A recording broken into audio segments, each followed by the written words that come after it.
We had last week 3 orphan girls from India come and stay with us. And they've been out in the US for 10 months doing a tour where they sing and bring awareness to sponsoring children and adoption. And I saw them on stage and my heart went out and I was like, I want to adopt them.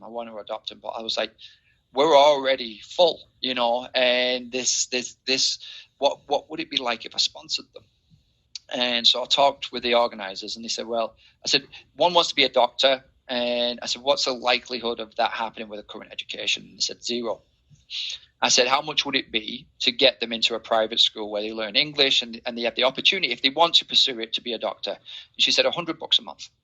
And I said, okay. She goes, well, which kid do you want to sponsor? And I said, all 3 of them, and then this boy from Kenya.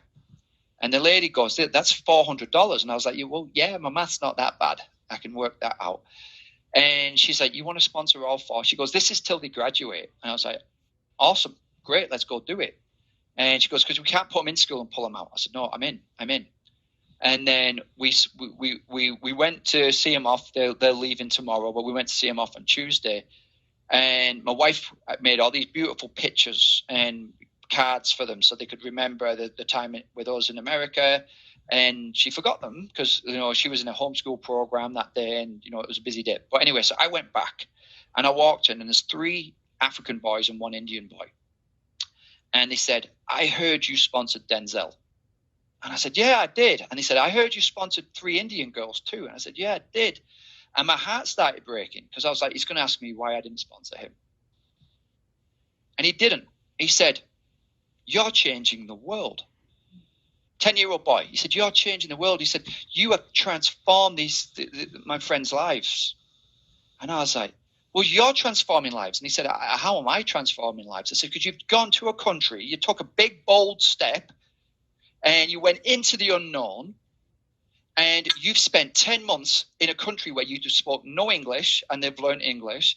I said, you've traveled all over the country, and you've been in front of thousands of people where you've opened their heart to adoption and to sponsoring. I said, I'm so proud of you. I said, you're amazing. And he said, but how are you sponsoring 4 children? He said, that's a lot of money. I said, oh, I'm just starting. I said, my goal is to sponsor 40 of you guys. And he said, how do you do that? And you could see the minds blown, and the organizer was stood there. And she goes, how will you do that? And I said, well, I've been blessed with my business. And I said, and the more I grow business, the more impact I can make in the lives of children that are in absolute poverty.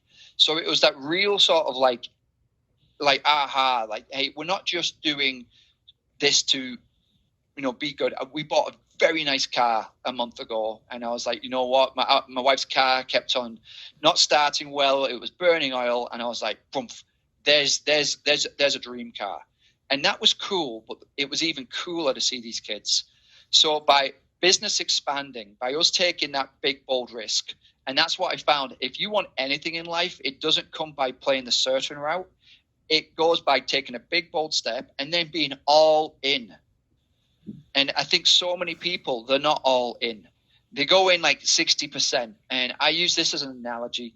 If I'm 99% committed to my wife, and we've been together for 15 years, but I only cheat on her once a year for 30 minutes. Please don't do that. Yeah. It's done. It's over.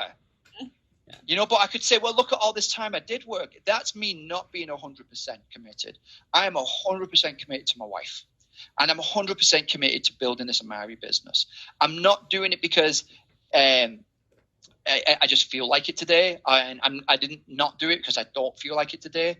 I'm doing it because the bigger that we all grow our Amari businesses, your heart's desires to make an impact in this world can be realized. And before this, my biggest goal was to get to payday so I could pay the bills without feeling stressed. So it's changed how our family focuses. It changes how my kids are dreaming. It changes now these 4 other kids' ability to dream.